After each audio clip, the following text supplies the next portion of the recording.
Aqui sou eu de novo, Paulo. Esse vídeo aqui eu vou estar fazendo para poder ajudar as pessoas que por sua vez têm o desejo de comprar um carro usado e já tiveram várias experiências ruins em razão de não ter orientação ou não ter um conhecimento específico mínimo para poder identificar qual carro poderia estar comprando que tivesse o menos problemas ocultos, vamos assim dizer, possíveis, de modo que quando fosse efetivada a compra, a pessoa, depois de efetivada, não tomasse sustos, né? Então eu já tive mais, como eu já falei, já tive mais de 20 carros aqui, de vários modelos e marcas, e na minha forma de pensar, não existe carro ruim, como muitas pessoas dizem, né? Ah, carro X de marca Y é ruim, ou marca Z não presta. Não existe isso.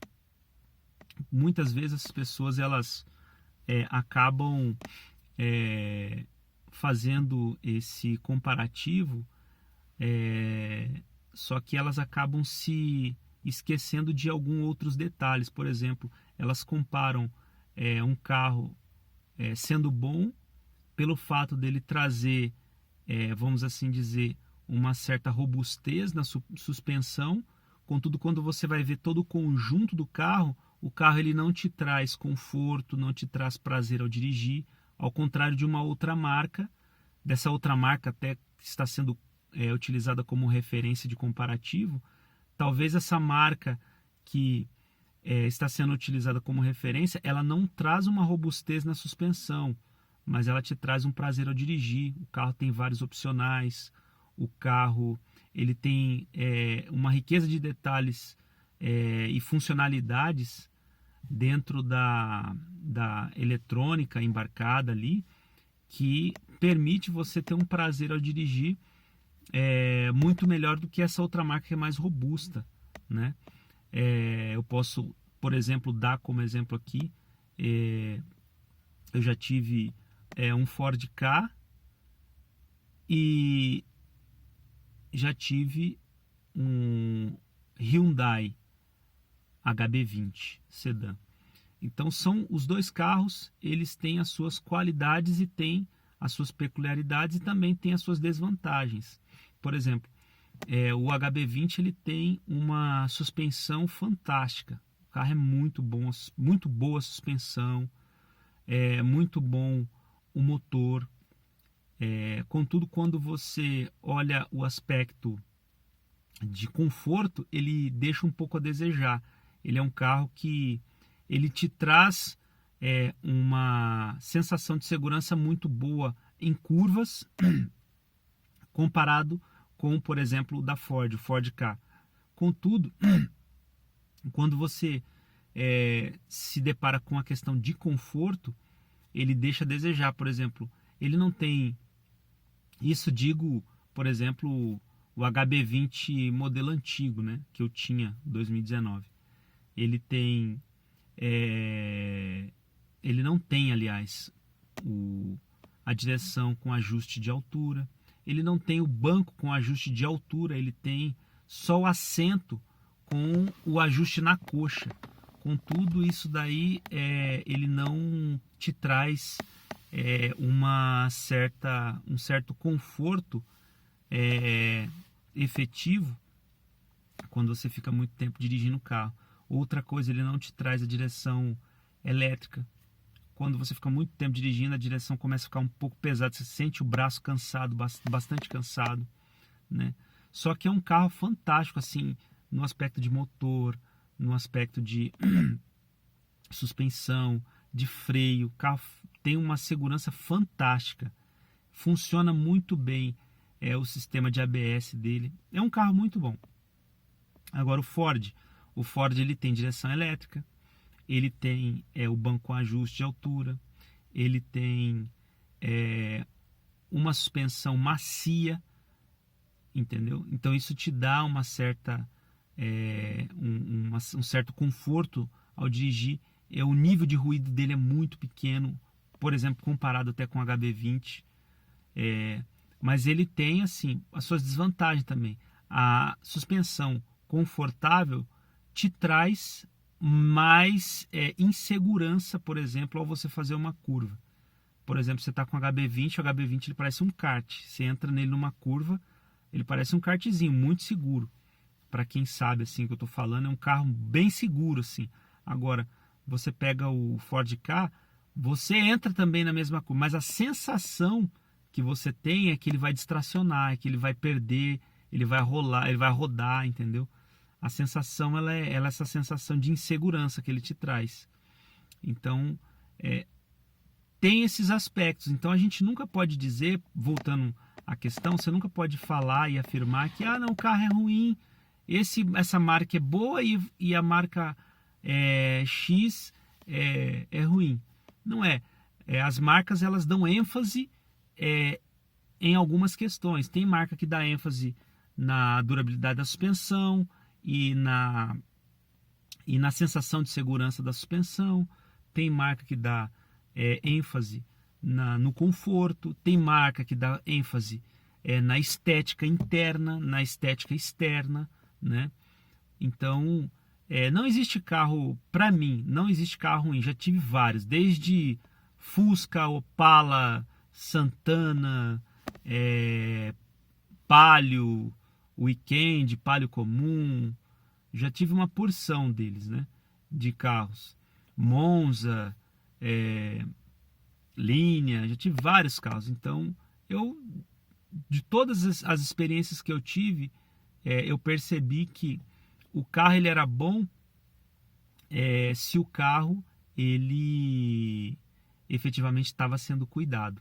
Por exemplo, eu tive um Monza 84 em que eu peguei ele aqui, saí daqui de Brasília com ele, e saí daqui e fui para Rio Verde, 84 a álcool. Saí daqui e fui para Rio Verde, de Rio Verde eu fui para Campo Grande, de Campo Grande eu desci para o interior de São Paulo, Araçatuba, e de São Paulo eu voltei para cá. O carro não deu um problema nenhum. Nenhum.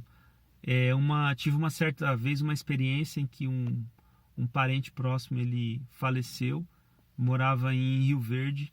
Aí o fato aconteceu no final de semana, o óbito, e eu tinha que viajar, mas nessa semana anterior eu tinha descoberto que o Monza, esse mesmo Monza, ele estava com um pequeno vazamento de água no radiador. E eu tentei encontrar alguém para me emprestar o carro, não consegui.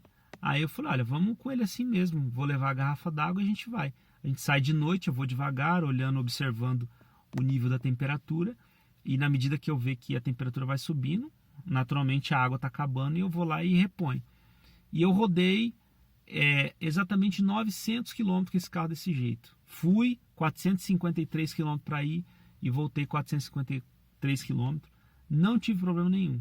Então, porque eu sempre fui um cara muito consciente da necessidade de fazer as manutenções, né? Eu tive também uma experiência com Escort, peguei um Escortzinho XR3 89, muito ruim, o carro estava muito ruim mesmo.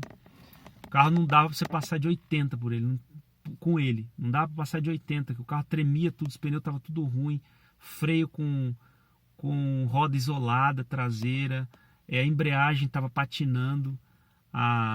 Quem conhece o Escortzinho, ele tem um sistema de catraca ali no pedal da embreagem que para você ajustar, ele tem um certo ajuste automático assim, né? Aí ele tem uma catraquinha que você coloca o cabo e ajusta e ele fica com o pedal em uso, né, utilização. Aí essa catraca estava quebrada, estava amarrada com arame, estava bem zoadinho o carro. Aí eu gradativamente fui arrumando esse carro. Primeiro troquei a embreagem dele, que não tinha, estava patinando. Daí eu comprei esse kitzinho de engrenagem do pedal, troquei. Aí coloquei pneus novos. Nem foi novo o pneu, foi remold. Coloquei 4 pneus remold. Aí fiz a troca dos rolamentos dele, que ele usa rolamento cônico na frente, igual de caminhão, é bem interessante. Troquei os 4 rolamentos dele, dianteiro e traseiro, né? Os 4 rolamentos, não, os rolamentos das 4 rodas dele. Fiz a parte elétrica e depois que eu finalizei o carro, que eu fiz? Vou viajar com ele. Aí fui lá para São Paulo, 1.000 km para ir, 1.000 km para voltar, não deu problema nenhum. Na verdade, ele deu um probleminha na volta, foi porque a roda tava com tava uma roda isolada e aí começou, não tinha arrumado ainda isso, aí ele começou a dar falta de freio, mas já estava chegando em Brasília. Mas o carro voltou sem problema nenhum. O carro 89 estava muito esculhambado, fui arrumando, o carro ficou num nível bom e graças a Deus não tive problema. Então o carro é dono. O carro é a questão de você ter dono. Eu vou fazer agora o outro vídeo apresentando essas características. Então assim, vocês têm que ver, sempre quando a gente vai comprar um carro, a gente tem que primeiro saber o que a gente quer, o que a gente espera no carro. Eu quero um carro que vende rápido, ou eu quero um carro que me dê satisfação ao dirigir, prazer ao dirigir, né?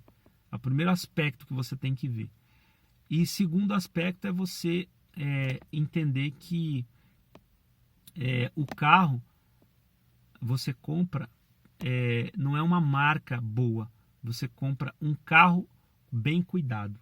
Quando você compra um carro bem cuidado, você não tem dor de cabeça. E o carro bem cuidado, quando eu digo carro bem cuidado, é em 2 aspectos. O antigo dono, ele fazia manutenção, a gente consegue identificar, isso. E se o cara que fazia manutenção, ele fazia uma manutenção decente, né? Então, vou te dar essas orientações para você já fixar na sua mente e desmistificar um pouco. Tirar esses preconceitos que você tem sobre a compra de carro e que com certeza vão te ajudar a você comprar um carro que vai suprir as suas necessidades, entendeu? Então, vou fechar esse vídeo aqui. Eu espero que vocês tenham um bom dia e Deus abençoe a todos vocês. Tchau, tchau.